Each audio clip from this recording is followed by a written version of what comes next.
මේ 2026 අප්‍රේල් මාසයේ වෘෂභ ලග්න පලාපල සහ සෙනසුරු මාරුව පිළිබඳව අපි ගෙනන කෙටි විමසුමයි. සෙනසුරුගේ බලපෑම ගැන අනවශ්‍ය විදිහට බිය නොවි මේ කාලය ඉවසීමෙන් කළමනාකරණය කරගත්තොත් මේක ඔබේ ජීවිතයේ ස්ථාවර දියුණුවක් හදන තීරණාත්මක හැරවුම් ලක්ෂයක් කරගන්න ඔබට පුළුවන්. පළමුවෙන්ම අපි ඔබේ රැකියාව සහ මූල්‍ය දත්වය ගැන කතා කරොත් අප්‍රේල් 14න් පස්සේ රවි සහ කුජ ග්‍රහයන්ගෙන් ලැබෙන ශක්තිය නිසා රැකියා උසස් වීම සහ විදේශ රැකියා අවස්ථා උදා වෙනවා. මේක ටිකක් මන්දගාමී වුණත් ඊටා ස්ථාවර වර්ධනයක් පෙන්වන කාලයක් නිසා ඉක්මන් ප්‍රතිඵල පස්සේ යන්නේ නැතුව අලුත් වැඩ කටයුතු සඳහා අප්‍රේල් 20 සහ 23 කියන සුබ දින යොදා ගන්න එක තමයි වඩාත් වැදගත් වෙන්නේ. දෙවනුවා මේ විදියක මූල්‍ය තත්ත්වය හැදෙද්දී අපි ඊළඟට අවධානය යොමු කළ යුත්තේ ඔබේ පෞල් ජීවිතයටයි.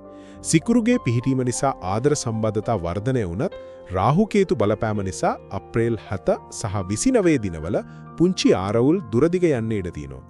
ඉතින් පුංචි ඉරිතලීමක් නිසා සම්පූර්ණ පාලමක්ම කඩා බිඳගන්නේ නැතුව අන්න ඒගේ අදහස් වලට සවන් දෙන්න පුරුදු වෙන්න.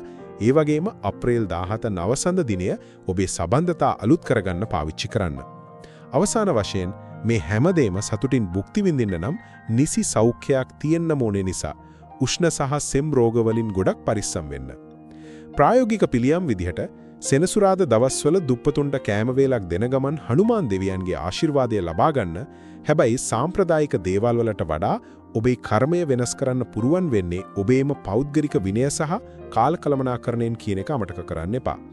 පැහැදිලි අරමුණක් සහ නිසි විනයක් එක්ක වැඩ කරොත් මේ අප්‍රේල් මාසය වෘෂභ ලග්න හිමියන්ගේ ජීවිතේ ස්ථිර ජයග්‍රහණයක් ගෙනෙන වාසනාවන්තව මාසය කරගන්න අනිවාර්යෙන්ම පුළුවන්.